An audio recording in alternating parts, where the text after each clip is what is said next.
हाँ जी, कैसे हो? ठीक हो? चलिए शुरू करते हैं ना। तो अपन पढ़ रहे थे राजस्थान के संत संप्रदाय, ठीक है। उनमें से अपन ने मैक्सिमम जिनके बारे में ज्यादा डिटेल से पढ़ना था अपन पहले ही कवर कर चुके हैं।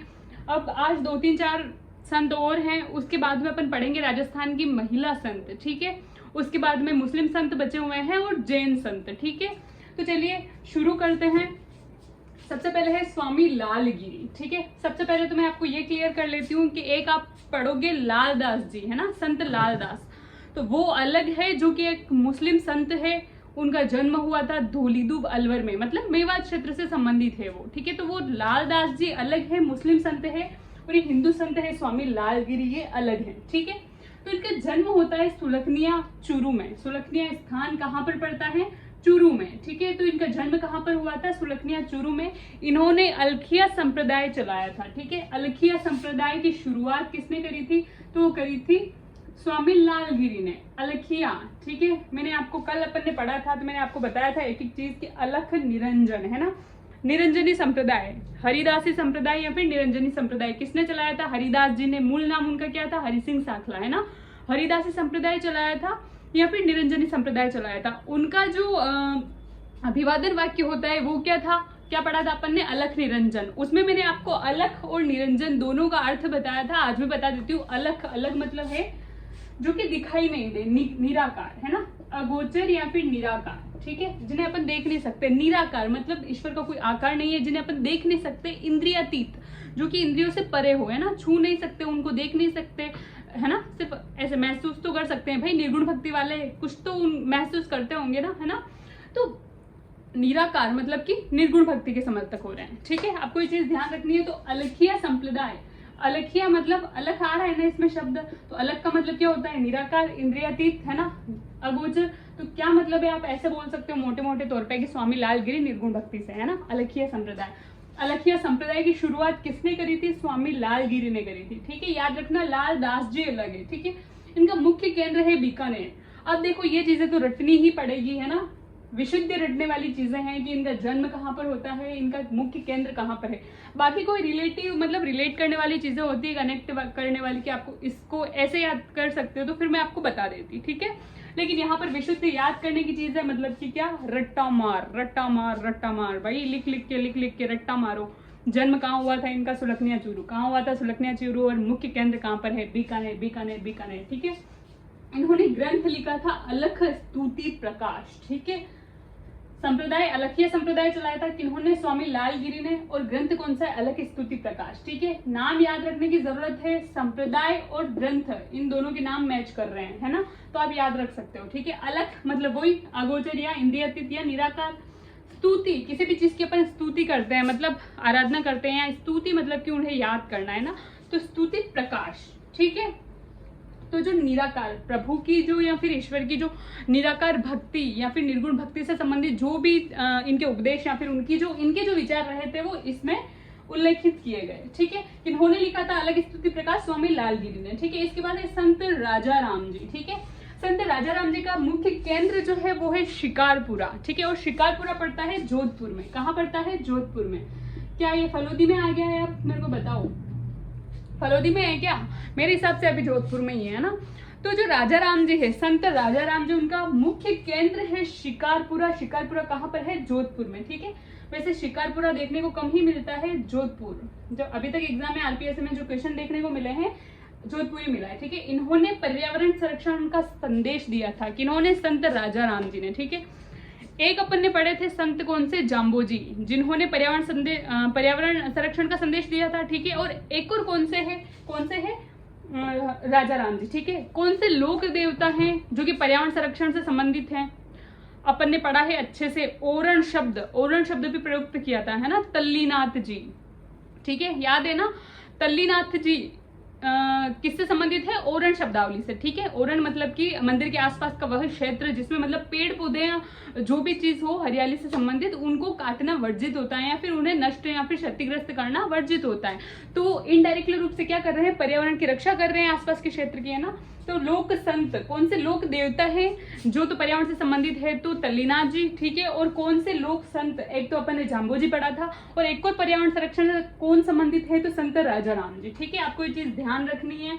बार बार एक्सप्लेन कर रही हूँ मैं आपको। इसके बाद है पटेल समाज के लोग इन्हें अपना मुख्य देवता मानते हैं। पटेल, देखो ये कोई जाति विशेष होती है, समाज होता है, लेकिन मैक्सिमम तौर पे आपको आपने अपने आसपास ऑब्जर्व भी किया होगा कि पटेल है ना, गांव में चाहे कोई सी भी जाति हो, हर एक जाति का पटेल होता है। भाई ये तो हमारे पटेल है ना। पटेल मतलब ये कि पारंपरिक तौर से या फिर पूर्वजों के तौर टाइम से ही वो उनको मान्यता मिली हुई है कि भाई जो समाज के जो फैसले लेंगे है ना, कोई भी, जैसे कि कोई मंदिर निर्माण हो रहा है, कोई जैसे कि सामाजिक प्रतिष्ठा का कोई काम हो रहा है ना, जैसे कि जो अपन ये धर्मशाला वगैरह बनाते हैं गांव में है ना, तो उनसे संबंधित कोई भी हो तो भाई एक पटेल नियुक्त किया जाता है गांव का, या फिर समाज विशेष का भी होता है। आपको जैसे पाटीदार है, जाट है ना, हर एक समाज में आपको, धाकड़े, हर एक समाज में आपको देखने को मिल जाएगा कि पटेल क्या होता है, ठीक है। लेकिन यहाँ पर पटेल विशेष मतलब पटेल समाज के जो लोग हैं इन्हें अपना मुख्य देवता मानते हैं। किन्हें? राजा राम जी को, ठीक है। आपको ये चीज ध्यान रखनी है।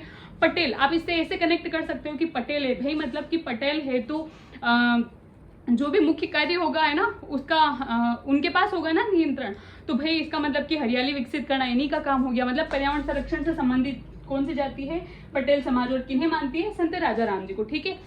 जो ये पटेल शब्दावली आई है ना, अपन एक और पढ़ेंगे जब अपन राजस्थान की जनजातियां पढ़ेंगे, ठीक है। मीणा जनजाति, ठीक है, मीणा जनजाति पढ़ेंगे अपन। तो मीणा जनजाति में अपन पढ़ेंगे कि इनके जो मुखिया होता है ना, गांव का मुखिया, उन्हें क्या कहते हैं? पटेल कहा जाता है, ठीक है। मीणा जनजाति का जो मुखिया होता है वो पटेल कहा जाता है। इसी प्रकार जैसे कि सहरिया जनजाति है ना, सहरिया जनजाति के जो मुखिया है वो कोतवाल कहलाता है। गरासिया जनजाति का जो मुखिया है वो सहलोद कहलाता है। भील जनजाति का मुखिया अपन पढ़ेंगे है ना, वो घमेती कहलाता है। और वैसे ही मीणा जनजाति का मुखिया क्या? पटेल कहलाता है ना। तो ये चीजें अपन पढ़ेंगे। तो एक और पटेल शब्दावली आएगी, मैंने आपको बता दिया है, मीणा जनजाति में। और एक है पटेल समाज के लोग इन्हें अपना मुख्य देवता मानते हैं, तो किन्हें? संत राजा राम जी को। ये पटेल अलग है, वो पटेल अलग है, ठीक है। इसके बाद ये संत दास जी, ठीक है। मुख्य केंद्र है दांतड़ा भिलवाड़ा, ठीक है। इन चीजों को संबंध आप जोड़ के याद रख सकते हो। और गुदड़ संप्रदाय चलाया था, ठीक है। दास है भाई, ये तो दास है। दास है अपन ऐसे करते हैं ना, जैसे मान लो सर्दियों में भी अगर अपन दुबक के बैठे रहे ना, जैसे गुदड़ी में, यार बाहर ठंड लगती है, कौन निकले, तो ऐसे पूरे दिन गुदड़ी में लिपट के बैठे रहेंगे तो ऐसे बोलती है ना मम्मी, कोई आस पड़ोस का आ जाए भाई कि पूरे दिन क्या करता है, बोले ये तो गुदड़ी का दास हो गया है ना, दास बन गए हुए, ये तो उसमें ही लिपटता रहता है ना। तो ये है कि दास, दास किसका बन गया है? गुदड़ संप्रदाय, मतलब गुदड़ी का दास बन गया है, ठीक है। और गुदड़ी किससे काटो? दांतों से। क्या चूहे भी काट सकते हैं और अपन भी काट सकते हैं क्या? हाँ। तो देखो, याद करने के लिए आप कुछ भी चीजें क्रिएट कर सकते हो, ये सिर्फ याद करने के तौर पे बता रही हूँ कि ऐसे याद कर सकते हैं अपन, ठीक है। तो दांतड़ा भिलवाड़ा में कौन सा संप्रदाय का मुख्य केंद्र है? गुदड़ संप्रदाय का। गुदड़ संप्रदाय किसने चलाया था? संत दास जी। एक मुहावरा भी है ना, गुदड़ी का लाल, है ना, ये तो गुदड़ी का लाल है। गुदड़ी मतलब तो गरीबी है ना, लाल मतलब प्रतिभा, कि मतलब जो गरीब परिवार में पैदा हुआ प्रतिभावान पुरुष या फिर प्रतिभावान मनुष्य। कहने का मतलब है कि गरीबी कोई मायने नहीं रखती। यदि अगर व्यक्ति के पास प्रतिभा है, गरीब परिवार में पैदा हुआ हो चाहे व्यक्ति, ये कोई मायने नहीं रखता। मायने रखता है उसका कर्म, है ना। अगर वो उसमें प्रतिभा छिपी हुई है, वो यदि प्रतिभावान है, कुछ करेगा, कर्म करेगा, तो वो क्या वहां से जिस सिचुएशन में उसने जन्म लिया था, मतलब जिस परिवार में या जिस लेवल में उसने जन्म लिया था, वहां से कई गुना ऊपर वो जा सकता है, यदि अगर वो कर्म करे तो, और उसके अंदर क्या हो? प्रतिभा हो, ठीक है। तो चलिए, मलुकनाथ जी, ये मुहावरा तो मैंने सिर्फ जनरल नॉलेज के लिए बताया, ठीक है। मलुकनाथ जी, मलुकनाथ जी का संबंध है, यह अलवर के प्रसिद्ध संत हैं, ठीक है। गरीबदासी संप्रदाय चलाया था। आप इसको ऐसे याद रख सकते हो। वैसे आपने आसपास के क्षेत्रों में सुना ही होगा, जो मेवात क्षेत्र से आते हैं, भरतपुर अलवर से, ब्रजभाषा बोलते हैं ना, ब्रजभाषी लोग होते हैं। अपन ऐसे बोलते हैं, यार क्या चोखा लग रहा है तू, है कहीं छोको लग रहे हो, या फिर यार कितो बढ़िया लग रहे हो तू, है ना। लेकिन ये जो मेवात क्षेत्र वाले बोलते हैं, है कितो मलुक लगे, ऐसे बोलते हैं ये, है ना। मलुक मतलब अच्छा, सुंदर या बढ़िया को क्या बोलते हैं? कतई मलुक लगे, ठीक है। तो मलुक का क्या अर्थ होता है? मतलब सुंदर, ठीक है। और किस क्षेत्र से संबंधित है? अलवर से। वैसे तो आप अलवर की देखोगे लड़के लड़कियां तो बिल्कुल सुंदर सुंदर होते हैं, मतलब चेहरे से कलर उनका साफ वगैरह होता है ना, तो नाक नक्श बहुत सुंदर होता है ना। तो ऐसे अपन बता सकते हैं कि जैसे मलुक जी है, मलुकनाथ जी है ना, तो किससे संबंधित है? अलवर। मलुकनाथ जी, क्वेश्चन ऐसे आता है अभी तक कि मलुकनाथ जी का संबंध किससे है, तो किससे है? अलवर, ठीक है। या फिर कहाँ के प्रसिद्ध संत है, तो क्या रखना है, अलवर की जगह मेवात क्षेत्र भी आ सकता है, ठीक है, क्योंकि अलवर भरतपुर को क्या कहते हैं, संयुक्त रूप से मेवात क्षेत्र कहते हैं ना। अपन जियोग्राफी में पढ़ेंगे ना क्षेत्र विशेष को, जैसे कि कोटा, बूंदी, झालावाड़ को हाड़ौती में कहते हैं, मारवाड़ में कौन से क्षेत्र आ गए हैं, मेवाड़ में कौन से आए हैं, ढूंढाड़ में कौन से आए हैं, मेवात क्षेत्र किन्हें कहा गया है ना, सारी चीजें पढ़ेंगे, है ना। तो चलिए, गरीबदासी संप्रदाय, ये आपको ध्यान रखना है, गरीबदासी संप्रदाय। या फिर देखो, मैंने तो ऐसे कनेक्ट करके याद रख रखा है कि मलुक मतलब सुंदरता और पैसा एक साथ नहीं मिल सकता। जो सुंदर होगा वो गरीब होगा, और जो पैसे वाले होते हैं वो सुंदर नहीं होते हैं ना। तो एक आपका अपना कुछ भी तरीका है, आप कैसे भी याद रख सको। अपने को तो बस एग्जाम हॉल में याद आना चाहिए, जस्ट माइंड में क्लिक करना चाहिए और लंबे टाइम तक याद रखना चाहिए। ऐसा नहीं कि भाई एग्जाम दे दिया और भूल गए, उसके बाद दोबारा कोई एग्जाम दे रहे हो तो दोबारा पढ़ो, नहीं, ऐसा नहीं है। एक बार याद किया, दोबारा पढ़ने की उसको नीड नहीं होना चाहिए। ऐसे भाई ऐसे तरीके से याद करो आप, है ना। तो वो चीजें है कि आप कनेक्ट करके याद कर सकते हो, ठीक है। इसके बाद है भक्त कवि दुर्लभ, ठीक है। भक्त कवि दुर्लभ का अन्य नाम है वागड़ के नरसिंह या फिर नरसिंह, ठीक है, वागड़ के नरसिंह, ठीक है। नरसिंह जी आपने सुना होगा नाम, गुजरात में जिनका जन्म होता है उच्च कुल परिवार में, है ना, नरसिंह मेहता, ठीक है, जो कि आदि कवि भी माने जाते हैं और भगवान कृष्ण के असीम भक्त थे, ठीक है, असीम भक्त थे भगवान कृष्ण के। गुजरात में उनका जन्म होता है, उच्च कुल में जन्म होता है, नरसिंह मेहता उनका नाम है और आदि कवि भी उन्हें कहा जाता है ना। ऐसा कहा जाता है कि ये दो भाई थे, नरसिंह और उनके बड़े भाई, ठीक है। तो बचपन से ही क्या नरसिंह जी बस भगवान की भक्ति में लगे रहते थे, ना कोई चीजें करना, मतलब ऐसे कार्य वार्य में कोई उनका ध्यान नहीं था, सिर्फ भगवान की भक्ति। 24 घंटे सोते उठते बैठते खाते लेटते सब टाइम, है ना, सिर्फ भगवान की भक्ति। जैसे जैसे इनकी शादी हो गई, अब बड़ा भाई तो भाई कमाता है ना, बिजनेस वगैरह में ध्यान देता है, तो उनके पास तो बहुत सारा धन था, इनके पास धन नहीं रहता है। नरसिंह जी की बात कर रही हूँ मैं, उनके पास, नरसिंह मेहता के बारे में, है ना, उनके पास धन नहीं था। जैसे तैसे शादी हो जाती है गरीब परिवार की लड़की से। एक बार क्या होता है, इनके जो बड़े भाई हैं ना, इनकी वैसे पत्नी भी कहती है उनको कि भाई आप कमाओ, कुछ तो करो, देखो आपके बड़े भैया कितने आगे बढ़ गए हैं। तो बस यही बोलते हैं कि नहीं, जो करेगा वो भगवान कृष्ण करेगा, भाई मैं तो उनकी भक्ति कर रहा हूँ, जो करेगा वो करेगा, है ना, मेरा नाथ करेगा, मैं क्या करूँ, है ना, मुझे तो बस रस आता है उनकी भक्ति करने में, तो मैं भक्ति करूंगा, ठीक है। एक दिन होता है कि इनके पिताजी का श्राद्ध आ जाता है, तब बड़े भाई आकर कहता है कि भाई श्राद्ध है पिताजी का, तो है ना श्राद्ध करना पड़ेगा। तो सुबह जल्दी उठ के आप और वाइफ आ जाना मेरे घर पे, श्राद्ध करेंगे, थोड़ा भाई मेरी पत्नी का हाथ बंटवा देना, वरना वो नाराज हो जाएगी, भाई इतना काम भी मैं ही करूँ, है ना, और वो खर्चा भी नहीं दे, तो भाई तुम आ जाना, थोड़ा हाथ बंटवा देना, तो भाई मिलजुल के कर लेंगे अपन, है ना, बाकी खर्चा तो मैं कर ही रहा हूँ, तुमको हाथ बंटवाना है। तो फिर नरसिंह जी का ये उत्तर था, प्रत्युत्तर क्या था उनका कि भाई पहले मैं उठ के नहाऊंगा, भक्ति करूंगा, इसके अलावा अगर टाइम मिला तो आऊंगा, है ना, पहले सारा काम मैं फिनिश करूंगा भक्ति वाला मेरा, और उसके बाद में आऊंगा, ठीक है। तो भाई उनके ईगो पे लग गई बड़े वाले भाई के, है ना, कि भाई ऐसे कैसे बोल रहा है, पापा का श्राद्ध है ना, पिताजी का श्राद्ध है, और पहले आज भी इसको भक्ति करनी है, आज स्किप कर दे, कल कर लेना, रोज करता है तो तू क्या फर्क पड़ता है। लेकिन फिर उन्होंने बोल दिया कि भाई तू तेरे हिसाब से, जितना तेरे पास पैसा है अपने हिसाब से तू कर ले श्राद्ध, मैं अपने हिसाब से अलग करूंगा, ठीक है। तो ऐसा कहते हैं कि फिर ये बात फैल गई गाँव में, और जो गांव के जो पुरोहित थे, पुरोहित मतलब यार गांव में कोई भी अगर बात फैल रही है तो लोग मजे तो लेते ही हैं, हालांकि बुरा किसी का इंटेंशन नहीं होता है ना, कोई किसी का बुरा नहीं चाहता है, बिल्कुल भी नहीं चाहता। आप ऐसे सोचते हो ना कि जैसे कि लोग इतने बुरे हैं, वो बुरे हैं ना, ऐसा सोचते हैं। कोई भी इंसान किसी के बारे में कुछ भी बुरा नहीं सोचता, जैसा अपन सोचते हैं ना सबके बारे में अच्छा, वैसे सारे इंसान अपन के बारे में अच्छा ही सोचते हैं। इंटेंशनली कोई भी किसी के साथ बुरा नहीं करता, वो बस हो जाता है ना, तो इसलिए कभी किसी इंसान को बुरा नहीं मानना चाहिए।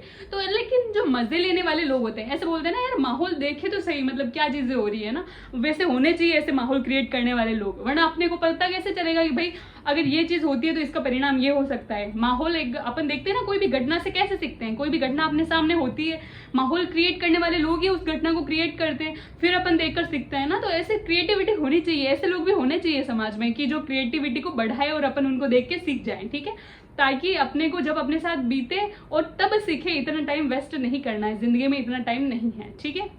हाँ, क्या बोल रही थी मैं, तो उनके जो बड़े भाई है तो वो अलग करने लग गए, तो फिर ये बात गांव में फैल गई, तो फिर लोगों ने सोचा कि यार देखिए मजे लेते हैं ना, देखा जाए क्या करता है ये नरसिंह, है ना, इसके पास खाने के तो कुछ दाने नहीं है, मतलब इवन ऐसी सिचुएशन आती थी कभी कभी कि उनके घर में उपवास रखना पड़ता था, उनकी पत्नी और उनको खाने के लिए दाना नहीं होता था, इतने गरीब थे वो। तो बोले मजे लेते हैं ना, तो उन्होंने क्या किया, गाँव वालों ने 2-4 जने जो भी इकट्ठे होके भाई 700 जो संत थे, साधु संत, उनको निमंत्रण दे के आ गए भाई कि नरसिंह जी मेहता के यहाँ आपका खाना है, ठीक है।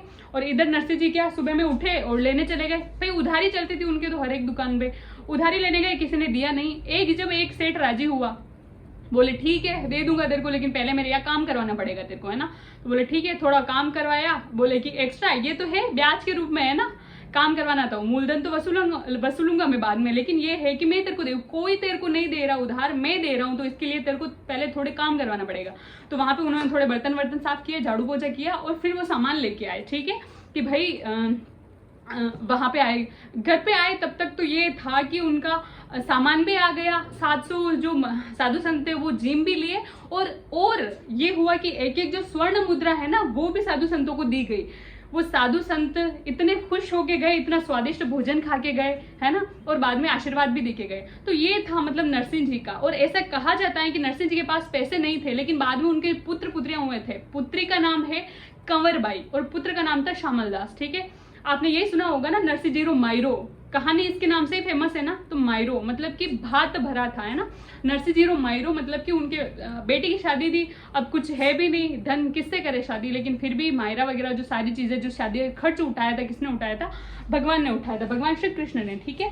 तो ये कहानी हुई नरसिंह जी के बारे में। लेकिन भक्त कवि दुर्लभ, ये वागड़ क्षेत्र से संबंधित रखते हैं। वागड़ क्षेत्र अपन बोलते हैं डूंगरपुर, ठीक है, डूंगरपुर और बांसवाड़ा, ठीक है, डूंगरपुर और बांसवाड़ा, इसको संयुक्त रूप से क्या बोलते हैं अपन, वागड़ क्षेत्र। तो वागड़ क्षेत्र से संबंधित रखते हैं कौन, भक्त कवि दुर्लभ। इनकी भी सेम कहानी रही है, ये भी भगवान कृष्ण के असीम भक्त थे, और उनके साथ भी यही हुआ था कि भाई ऐसे ऐसे शादी वादी का सीन हुआ था कि बेटे बेटी की शादी करनी है या फिर ऐसे कोई भोज वगैरह करना है। इनके पास भी कोई धन नहीं था, ये भी भगवान कृष्ण के असीम भक्त थे। लास्ट टाइम हुआ यूं कि भगवान कृष्ण स्वयं ही मतलब इनकी रक्षा करते हैं, और सारी जो भी इनके जैसे खर्चा था, शादी वादी करना, भोज करना, ये सब इनकी सहायता करते हैं सब करने में। तो इसलिए इन्हें सेम, भाई संज्ञा क्यों देते हैं अपन, कोई ना कोई अपने में बार बार बताती हूँ आपको कि संज्ञा क्यों देते हैं, कोई ना कोई चीज इक्वल होती है, मिलती जुलती है, इसलिए। तो इन्हें है ना वागड़ के नरसिंह की संज्ञा दी गई है, क्योंकि सेम सिचुएशन इनके साथ भी क्रिएट हुई थी, ठीक है। भगवान कृष्ण के असीम भक्त थे ये, ठीक है। भक्त कवि दुर्लभ तो किससे, वागड़ क्षेत्र से संबंधित रखते हैं। और जो नरसिंह जी थे वो कहाँ हुए थे, वो गुजरात से संबंधित हैं, उच्च कुल परिवार से, ठीक है। आदि कवि भी उन्हें कहा जाता है, नरसिंह मेहता, ठीक है, इनका नाम है। इसके बाद है कुंडा संप्रदाय। कुंडा संप्रदाय चलाया था, वो चलाया था मल्लीनाथ जी ने, ठीक है।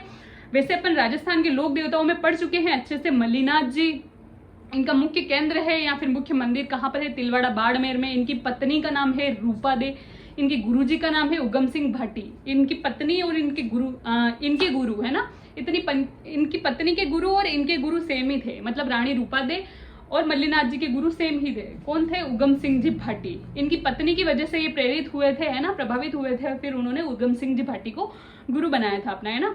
पशु मेला लगता है तल्लीनाथ जी, लूणी नदी के किनारे, है ना। मालानी क्षेत्र कहा जाता है इन्हीं के नाम पे, मल्लीनाथ जी के नाम पे उस क्षेत्र को मालानी क्षेत्र कहा जाता है। पशु मेला लगता है चैत्र कृष्ण एकादशी से चैत्र शुक्ल एकादशी। अपन ये सारी चीजें पढ़ चुके हैं राजस्थान के लोक देवताओं में, ठीक है। तो आपको सिर्फ इन्होंने कुंडा संप्रदाय की स्थापना की थी, अपन ने पढ़ा था। ये भी पढ़ा था कि सन 1399 ईस्वी में क्या किया था इन्होंने, विशाल हरि जो भजन जो कीर्तन है ना, उनका क्या करवाया था, भजन, विशाल हरि भजन कीर्तन करवाया था, ठीक है। कहाँ पर करवाया था, यही मालान क्षेत्र में। कब करवाया था, 1399 में, और फिर 1399 ईस्वी में बाद में इनकी मृत्यु हो जाती है, ठीक है। तो इनकी पत्नी, हाँ, मल्लीनाथ जी के साथ इनकी पत्नी है रानी रूपा दे, जो कि बरसात की देवी कहलाती है। बरसात के देवता मामा देव, बरसात की देवी रानी रूपा दे, ठीक है। तो उनका भी मालाजाल बाड़मेर में उनका मंदिर है, किनका, रानी रूपा देगा, है ना। मल्लीनाथ जी का तो है तिलवाड़ा बाड़मेर में, तिलवाड़ा बालोतरा में, है ना, और बालोतरा में आ गया है अब। और मालाजाल बाड़मेर में किसका मंदिर है, इनकी पत्नी रानी रूपा दे का। तो ऐसे मैंने आपको पहले भी बताया, अब भी बता रही है। क्वेश्चन है कि कौन से लोग देवता है जिनकी पत्नी की पूजा की जाती है, तो वो है मल्लीनाथ जी। कौन है पत्नी, रानी रूपा दे, इनकी भी पूजा की जाती है, बरसात की देवी के रूप में, है ना, उसी क्षेत्र में। कौन से लोग संत है, मतलब हाँ, जिनकी पत्नी की पूजा की जाती है, तो मैंने आपको बताया है जसनाथ जी, ठीक है। उनकी पत्नी है कालदे, इनके साथ कालदे की भी पूजा की जाती है, मैंने आपको अच्छे से बताया दे। रूपा दे और कालदे आपको चीज ध्यान रखनी है। वो ये कौन है, लोक देवता, वो कौन है, लोक संत, ठीक है। तो कुंडा संप्रदाय की स्थापना या फिर शुरुआत किसने करी थी, कुंडा संप्रदाय किसने चलाया था, तो वो चलाया था मल्लीनाथ जी ने, जो कि क्या है, लोक देवता। अगर आपको इनके बारे में ज़्यादा कुछ नहीं पता है तो वैसे तो डिटेल मैंने आपको अभी बताई दी है रिवीजन के तौर पे। अगर आपको ज़्यादा चीज़ पढ़नी है तो मेरा प्लीज़ वीडियो देख लेना राजस्थान के लोक देवताओं में मल्लीनाथ जी का सेलेक्ट करके, ठीक है। तो बस आज के लिए इतना ही। अब जो मैक्सिमम जो जितने भी संत थे वो हो चुके हैं, अब अपन पढ़ेंगे कल शायद 1-2 संत और बचे होंगे। इसके बाद अपन पढ़ेंगे राजस्थान की महिला संत, ठीक है। उसके बाद जैन संत बचे हैं और मुस्लिम संत बचे हैं। उसके बाद अपन नया टॉपिक लेंगे। क्या आपको समझ में आता है मैं पढ़ा रही हूँ तो प्लीज़ लाइक करें, शेयर करें, मेरा मनोबल बढ़ाएं, ठीक है। Thank you.